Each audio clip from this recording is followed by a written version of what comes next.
Those with £10,000 to invest may consider a core and satellite strategy. The percentage split between the two is typically 70-30. The core of the portfolio should be in investments that provide few surprises. Core holdings should be thoroughly diversified and ideally low cost because high charges can drag on returns over time. Passively managed multi-asset funds may fit the bill.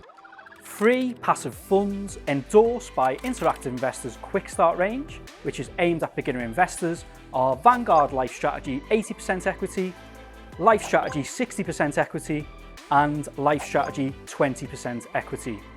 With satellite holdings, investors can introduce more positions. With £10,000, you could invest some of the portfolio in funds that are more adventurous in pursuit of potentially higher returns.